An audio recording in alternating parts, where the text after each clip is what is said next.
하나님의 은혜가 오늘 아침 우리에게 임할 줄 믿습니다. 이번 한 주 팔레스타인 지역에서 일어난 전쟁을 보면서 우리가 전쟁의 참혹함을 거의 생중계하듯이 보고 있습니다. 서로 죽이는 전쟁 앞에 누구도 승자도 패자도 없는 것이죠. 하나님의 형상인 사람을 죽이는 행위는 어떠한 이유로도 정당화될 수 없습니다. 하나님이 아주 싫어하시는 것들 중에 하나가 바로 생명을 해하는 일이라는 거죠.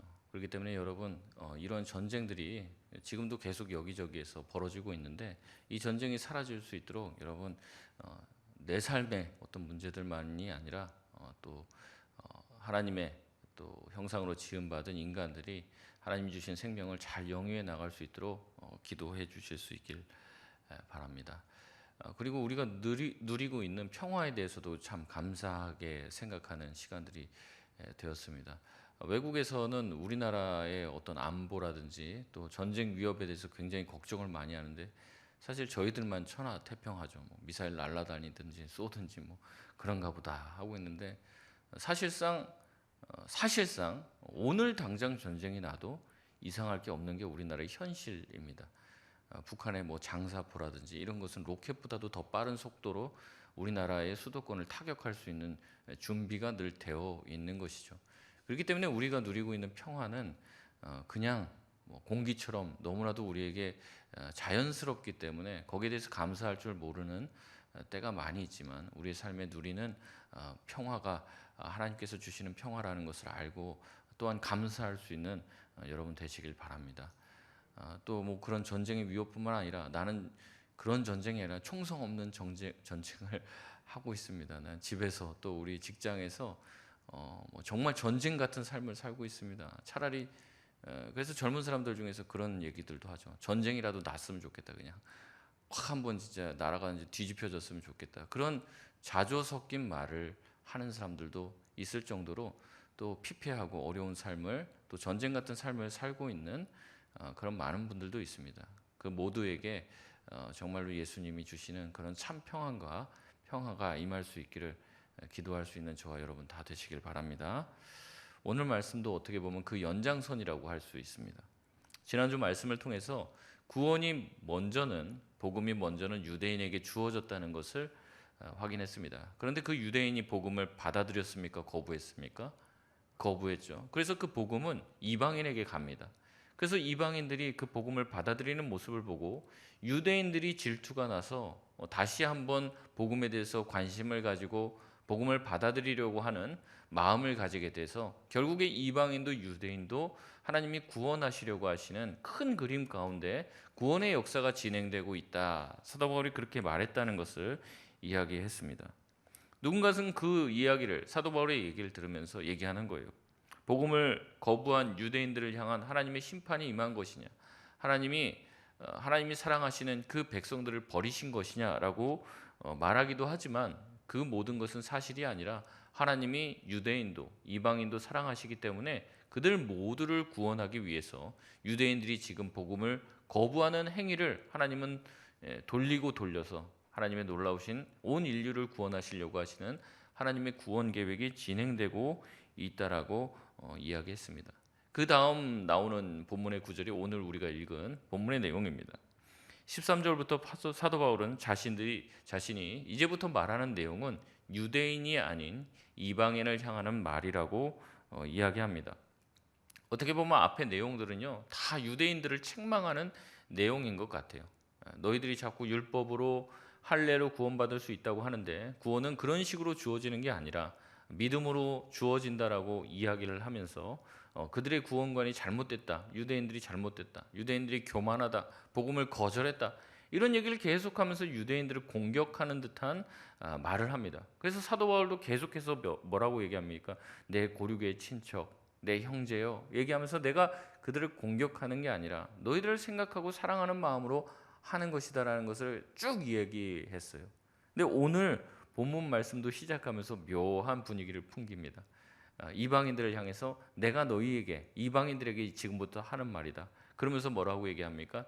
자기가 이방인의 사도로서 부름받았고 나는 그것을 굉장히 자랑스럽게 여긴다라는 말을 합니다. 보통 그러죠. 딱 불러 앉혀서 놓고 내가 지금부터 하는 말은 너를 참 생각해서 하는 말이야. 내가 너 사랑하는 거 잘 알고 있지? 이 얘기를 먼저 이제 깔아놓으면 그 다음부터 나오는 얘기가 좋은 얘기일까요? 아니면 안 좋은 얘기일까요? 안 좋은 얘기일 가능성이 굉장히 높은 거예요. 이 얘기를 먼저 하는 겁니다. 내가 지금 얘기하는 건 너희들을 공격하려고 하는 말이 아니다. 나는 이방인을 사랑하고 이방인의 사도로서 하나님께 부름을 받았고 너희를 지금 사랑해서 하는 말이다 라고 이야기하며 시작합니다. 14절에 내 고륙 또 유대인들을 질투나게 해서 그들 중에 얼마를 구원하게 하려고 하나님이 이 구원 계획을 진행하고 있다라고 얘기를 하는 겁니다. 예를 들어 이래요.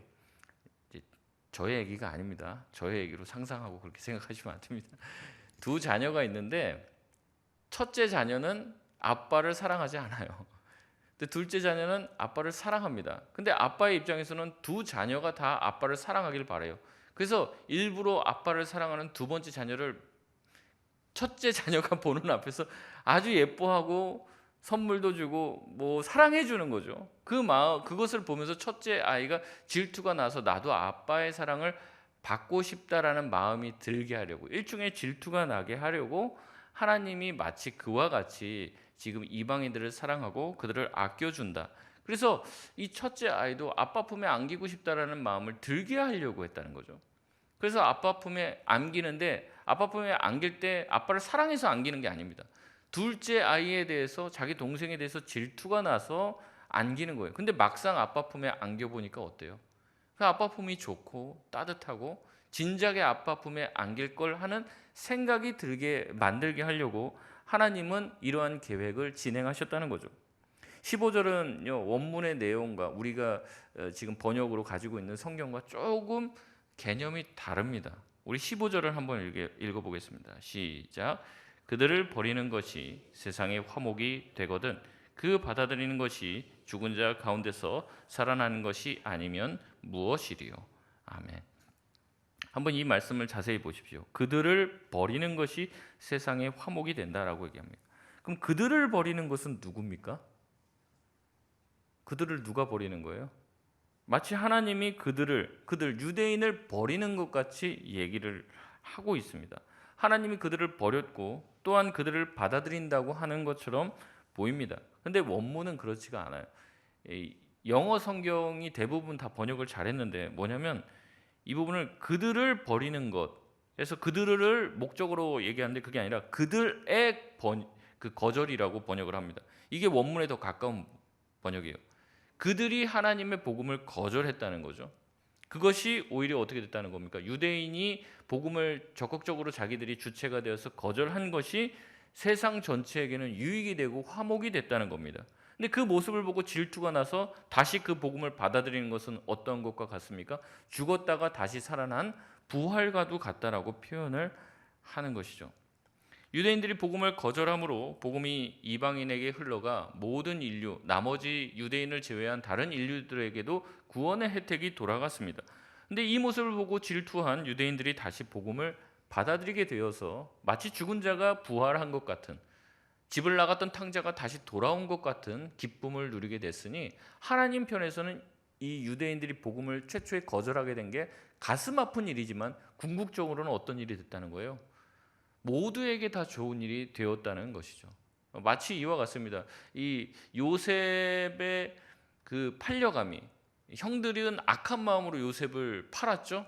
죽이려고 하는데 차마 이제 형제를 죽일 수 없으니까 그냥 노예상에게 팔았습니다. 그 행위 자체는 굉장히 악한 행위죠. 자기 형제를 노예로 판다는 것 자체는 용납될 수 없는 행위입니다.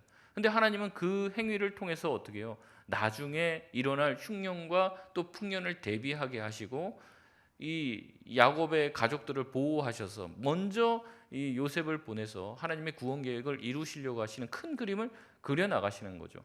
하나님이 일부러 요셉을 팔게 만든 게 아니에요. 형들 마음에 악한 마음을 하나님이 집어넣어서 요셉을 팔아서 이런 방법으로 구원하겠다 한 게 아니라 인간의 악한 마음을 하나님은 돌리고 돌려서 하나님의 구원 계획을 이루시는 분이라는 거죠. 마찬가지로 유대인들이 복음을 거절하고 예수님을 죽인 것은 악한 행위입니다.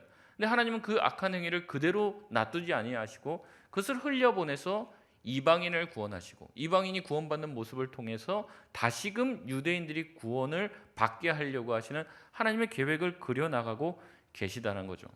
여러분, 이런 이야기를 하니까요, 이런 얘기를 하면서 이방인이 뭔가 복음의 수혜자이자 동시에 이 유대인들은 하나님이 거절하시고 버리시고 유대인은 어리석은 것 같고 이방인들이 그 복음을 환영하고 받아들이는 모습을 보면서 이방인이 약간 우쭐해지는 거예요. 바울의 이 얘기를 듣고 자신들을 은근히 무시하고 멸시하던 유대인들이 복음을 거부해서 이제는 너희들이 버린 그 복음을 우리가 받아들여서 우리가 하나님의 자녀가 되고 하나님의 백성들의 주체가 되었다라는 생각에 으쓱해진 거죠.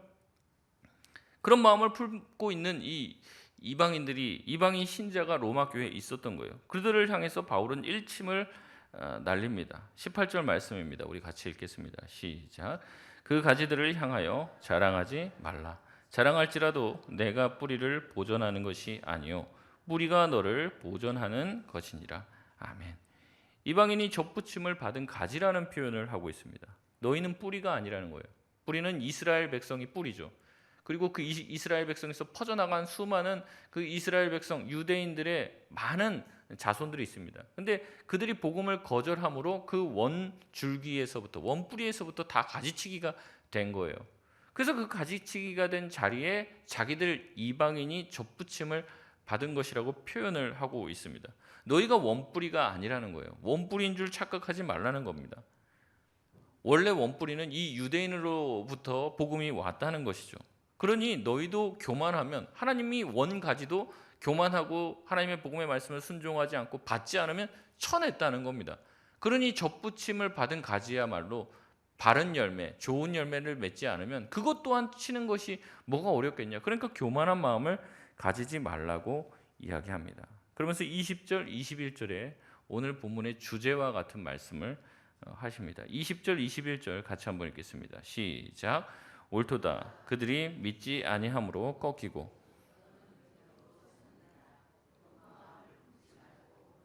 두려워하라. 하나님이 원 가지들도 아니하셨은즉 너도 아끼지 아니하시리라. 아멘. 특히 오늘 20절 말씀이 핵심인데요. 한번 밑줄을 그어보시면 좋을 것 같습니다. 높은 마음을 품지 말고 도리어 두려워하라라고 말씀을 하고 있습니다. 밑줄뿐만 아니라 여러분 마음에 새겨 넣으시길 바랍니다. 누가 잘리고 누가 그 자리에 올라갔습니까? 하나님이 누구를 높이고 계십니까? 하나님께서 이 유대인들의 그 교만함 때문에 유대인들에게서 복음이 흘러가 이제는 이방인들이 예수 믿게 하고 이방인들이 들어와서 교회의 주축이 되게 하셨어요. 그런데 그 이방인조차 이 얘기를 들으면서 그래 우리가 유대인보다 낫지. 유대인들은 복음을 거절하고 예수님을 죽였지만 우리는 예수님을 받아들이고 예수님을 전하는 사람들이야 라고 하는 자만과 교만에 빠지게 되었다는 거죠. 그래서 지금 얘기하는 겁니다. 너희들 그렇게 교만할 거 없고 자만할 필요 없다는 거죠. 하나님께서 너희를 불쌍히 여겨주셔서 은혜로 복음을 믿게 한 것이지 너희가 잘나서 지금 그 자리에 간 것이 아니라는 겁니다. 그럼에도 불구하고 우리는 어떻게 생각합니까? 내가 받은 하나님의 은혜, 자격 없는 자에게 베풀어 주시는 하나님의 긍휼의 은혜를 우리가 받게 되었을 때 자꾸 그것이 나의 자격과 수준이 된 것인 양 착각할 때가 많이 있다는 거죠. 하나님이 우리를 높여주시고 세워주시고 우리에게 복음을 믿게 해주신 것은 전적인 하나님의 은혜인 줄 여러분 믿으시길 바랍니다.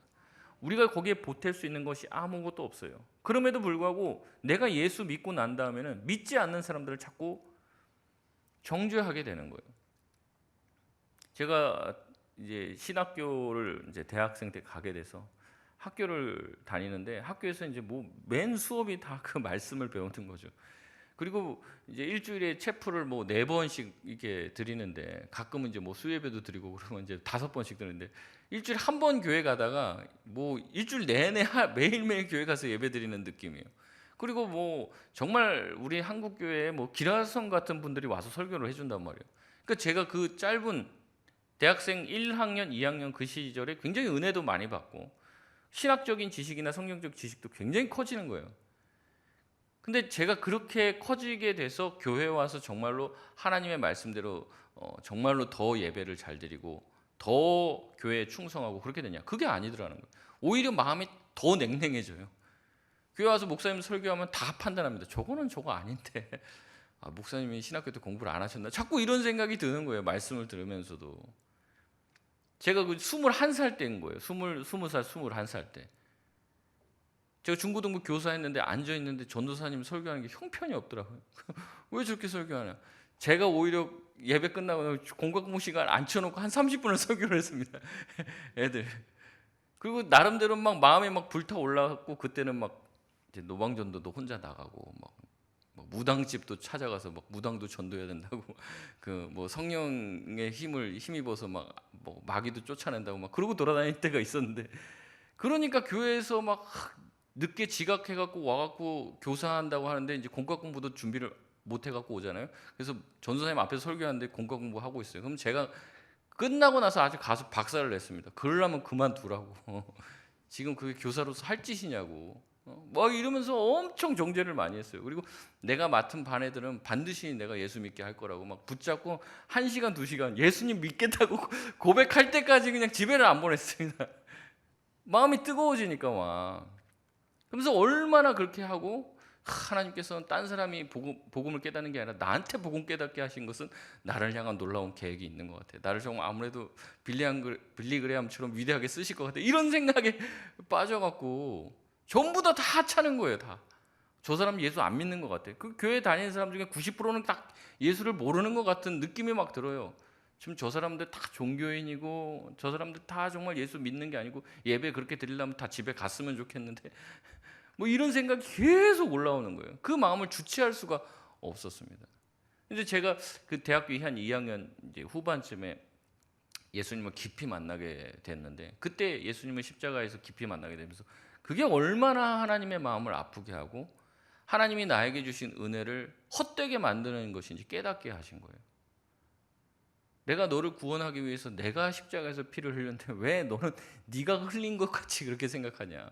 내가 저 사람도 사랑하고 너도 사랑하는데 왜 너는 저 사람이 잘못됐다고 비난하고 공격하고 왜 이렇게 교만하냐. 그걸 깨닫게 해주시는데 정말 너무 하나님의 복음을 깨달았다고 하는데 복음대로 살지를 않는 거예요. 제가 그 복음은 어떻게 주어진 겁니까? 자격 없는 사람에게 주어지잖아요. 근데 저는 계속 자격을 논하는 거예요. 자꾸 하나님은 우리가 뭔가를 하지도 않았는데 우리에게 구원을 주셨잖아요. 은혜로 주셨잖아요. 근데 저는 뭐냐면 사람들에게 뭘 해야 된다고 자꾸 얘기하는 거예요. 뭘 하지 않았기 때문에 넌 예수 믿지 않는다. 신앙이 잘못됐다. 그렇게 제가 평가를 하고 있는 거예요. 그러니까 저는 은혜로 구원받았는데 신앙생활은 율법적으로 하고 있더라고요.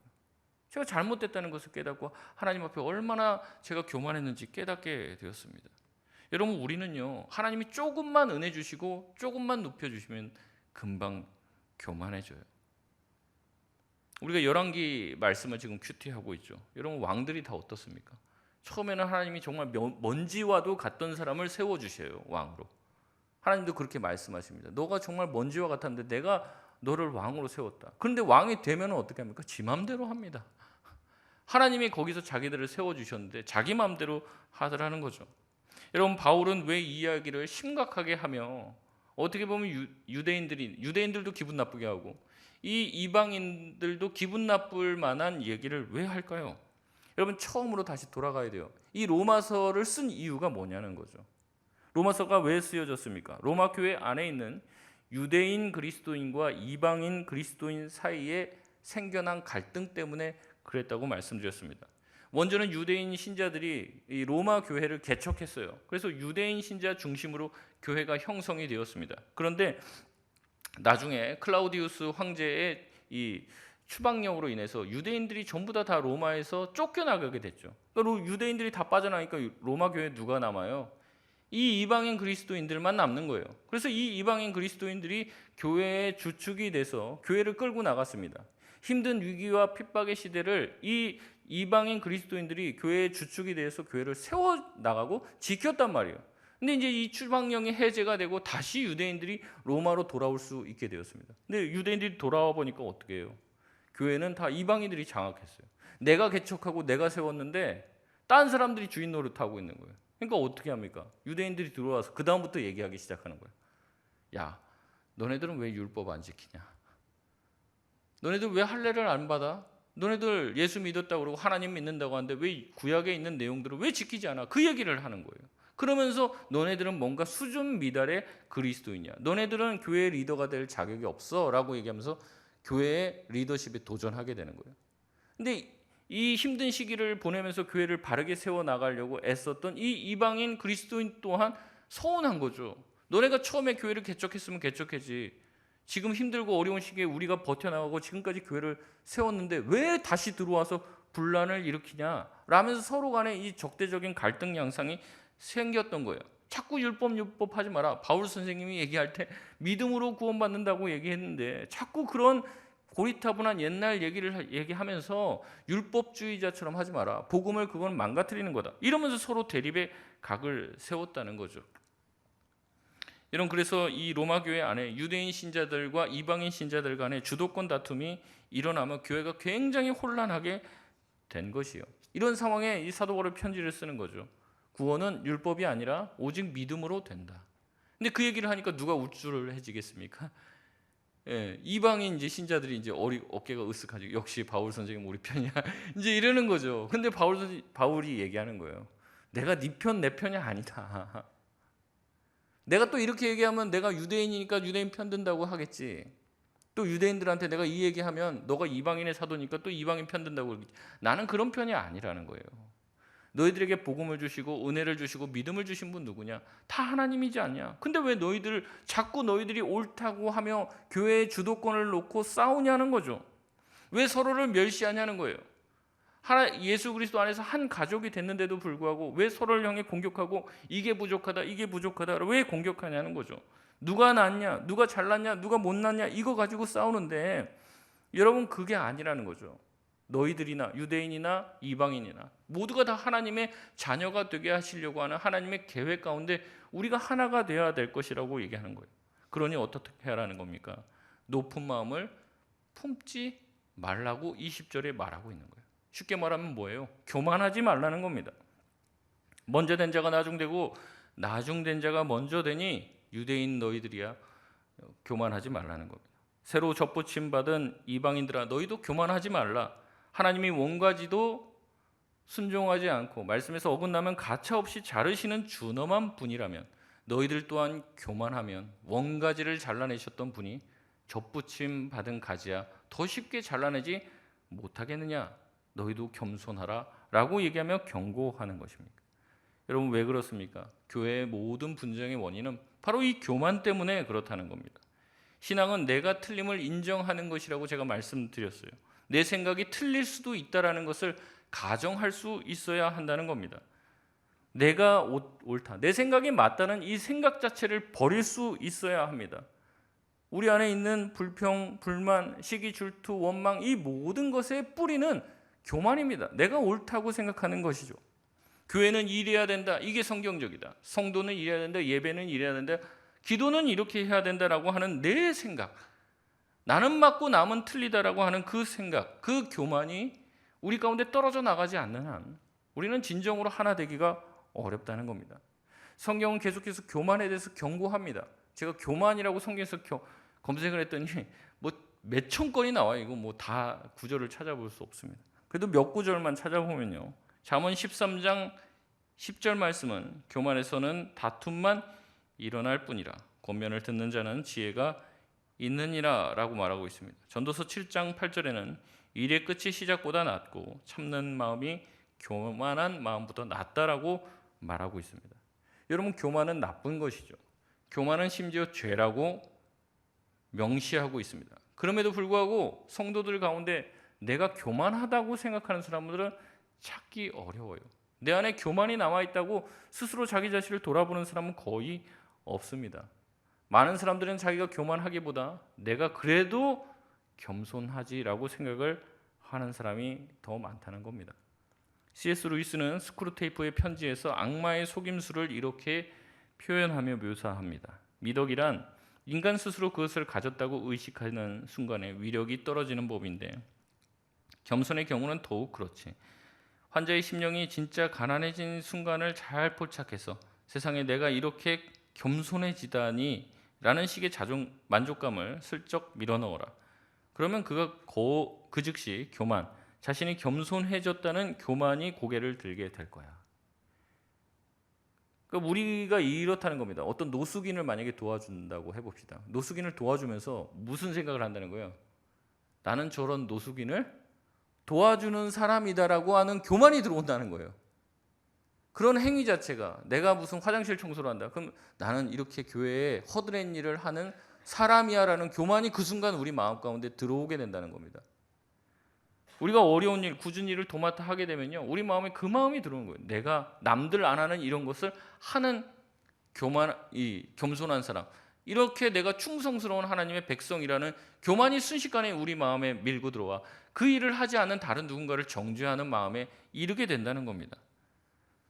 악마는 계속해서 이렇게 말합니다. 그러니 너는 신자가 겸손의 진정한 목적을 보지 못하게 해야 한다. 겸손이란 자기 자신을 잊어버리는 게 아니라 자신의 능력과 성격에 대해 낮은 평가를 갖는 것이라고 생각하게 만들라고. 겸손이란 내 재능의 가치를 내가 실제로 믿고 있는 수준보다 낮게 보이려 애쓰는 것이라는 생각을 마음속에 꼭꼭 박아 주거라 라고 말을 합니다. 그러니까 뭐냐면 실제 겸손이라는 것은요, 자기 자신을 아예 생각하지 않는 게 겸손이라는 거예요. 그런데 이제 사탄은 속인다는 거죠. 뭐냐면 겸손이란 일종의 겸양이라는 겁니다. 자기 자신을 낮추는 행위라는 거죠. 그러니까 낮추면 낮출수록 내가 이거 해놓고 그거 별거 아니에요 라고 낮추면서 자기 자신을 높이려고 하는 그것이 바로 겸손인 양 속이라는 거예요. 그래서 자기의 행위에 집중하게 만들려고 사탄은 속이고 있다라고 얘기하는 거죠. 근데 겸손은 그게 아니라는 거죠. 내가 이것을 했다라는 것 자체, 행위에 대해서 아예 평가하지 않는다는 거예요. 근데 우리는 어떻습니까? 그거를 하는 거예요, 계속. 그래서 우리는 선한 일과 좋은 일을 하면 할수록 교만해집니다. 기도 열심히 하는 사람이 기도 안 하는 사람을 정죄하게 되어 있어요. 여러분, 전도 많이 하는 사람이 전도 안 하는 사람을 정죄하게 되어 있습니다. 자기가 전도 안 하는데 전도 안 한다고 정죄할까요? 안 합니다. 자기도 안 하는데. 기도 안 하는 목사님은 기도하라고 말하지도 않습니다. 왜냐하면 자기도 안 하는데 기도하라고 하면 당연히 무슨 얘기를 들을 거예요? 목사님 당신이나 하십시오. 이런 얘기 한다는 거죠. 그러니까 우리가 무슨 일을 열심히 하고 하나님 앞에 선한 일을 하려고 노력을 하면요, 그만큼 우리의 교만이 싹틀 수 있다는 것을 명심해야 합니다. 우리가 그 일을 했다는 것 자체를 잊어버려야 되고 기억하지 않으려고 애써야 되는 거지, 내가 했던 어떠한 행위를 겸손하고 낮게 표현하려고 하는 것조차가 하나님 앞에 교만이 된다는 거예요. 어떤 사람은 얘기합니다. 내가 지금 말하는 건 교만이 아니고 이것은 하나님의 말씀 가운데 옳고 그름에 대한 문제이다. 그렇기 때문에 내가 말하는 것은 결코 교만한 것이 아니라고 이야기하기도 합니다. 여러분, 그것 또한 교만입니다. 저 사람이 틀렸다고 말하는 것, 그것을 판단할 수 있는 것은 하나님밖에 없다는 것을 알고 계셔야 하는 거예요. 나는 옳고 남은 틀렸다는 생각이 바로 예수님을 십자가에 죽이신 것 아닙니까? 내가 보기에 예수님은 하나님이 아니라고 하는 생각, 그 고집을 버리지 못한 거예요. 그래서 예수님을 십자가에 죽인 것입니다. 여러분, 그에 반해 예수님은 겸손하셨어요. 왕이지만 나귀를 타고 예루살렘에 입성하셨습니다. 올리브로 만든 면류관이 아닌 가시로 만든 면류관을 쓰셨고 사람들의 조롱에 대꾸하지 않으셨습니다. 예수님이 잡히시던 밤에 예수님의 제자인 베드로가 말고라는 종의 귀를 잘라내죠. 그때 예수님은 그 귀를 다시 붙여내시면서 이것까지 참으라 라고 말씀하십니다. 이것까지 참으라의 본뜻은 억울해도 견디라는 얘기입니다. 억울하면 우리는 뭐예요?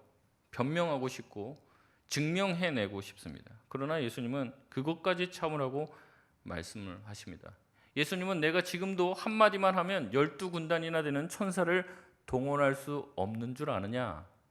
예수님은 능력이 있지만 십자가의 길, 고난받는 종의 길을 가시고 순종하심으로 범죄자의 취급을 당하고 십자가에 죽이심으로 우리를 살리셨습니다. 예수님은 칼이 아니라 사랑과 용서로 세상을 구원하신 것입니다. 우리가 그런 예수 그리스도의 겸손의 길을 따라가야 될 줄 믿습니다. 누구를 정죄하고 누구를 공격하는 방식으로는요, 아무도 바꿀 수 없어요. 만약에 그렇게 해서 누군가를 바꿀 수 있다면 그 길을 가셨겠죠. 말씀을 맺겠습니다. 모든 전쟁은요, 욕심과 고집, 교만을 통해서 일어납니다. 내가 옳고 남은 틀리다는 그 생각, 나만 맞다라는 생각은 어떤 이도 품어내지 못합니다.